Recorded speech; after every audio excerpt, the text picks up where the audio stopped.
EX35. Just got it out of auction. Had very light damage on the fender there, but we're fixing that up. But what we're going to be working on is going ahead and putting the lowering springs on it. A little too much wheel gap for my liking, so we'll go ahead and do that. Alright, so we've removed the wheel, and now we're just going to take what looks like a 14 or 15 millimeter. Now we're going to use your jack to put a little pressure on that, remove the bolt, and then the spring should come out. Make sure you keep this in relatively the same spot so you don't need to get an alignment. But that'll be step number 2. Alrighty, so we removed the bolt, nut and bolt. It was a size 17 millimeter socket, wherever it's at, and now that has fallen. And we did have the jack under. Like I was saying, you want to keep your jack under, just maybe just a little bit of pressure on it to when you take that bolt out, you can release the jack and slowly let this down so it doesn't just shoot down on you. And but yes, this one's very easy, and you'll just press down, take out the coil, put in the new one, and that's that. Alrighty, so now we have moved to the front, and we're looking to change this coil. We will be removing this bolt, which I've started to undo on this side.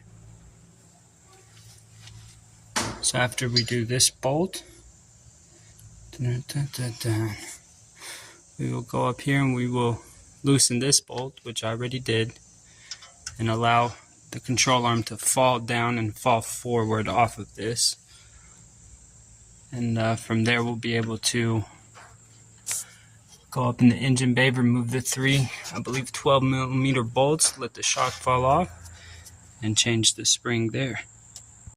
Okay, so a little update. I have the strut out, and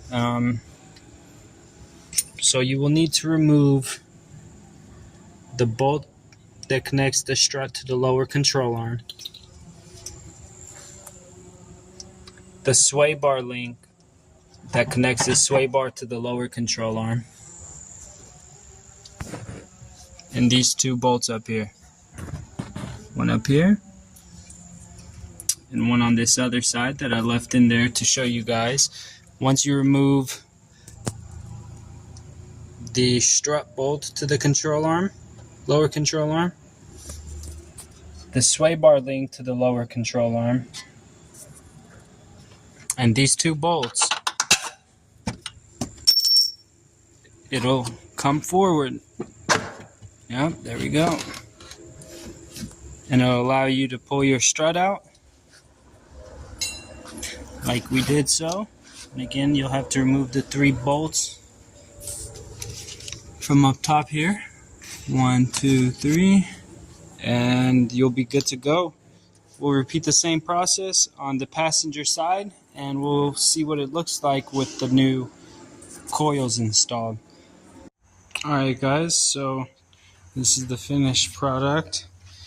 Just getting 2 fingers between the front wheel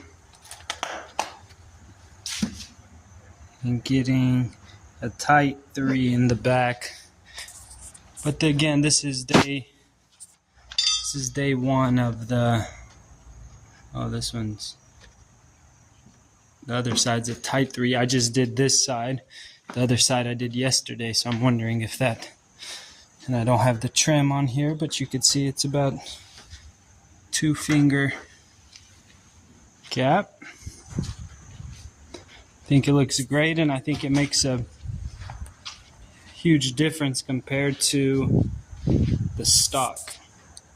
Hope you guys enjoyed the video. If you have any questions, leave a comment down below, and I'll be happy to get back with you guys.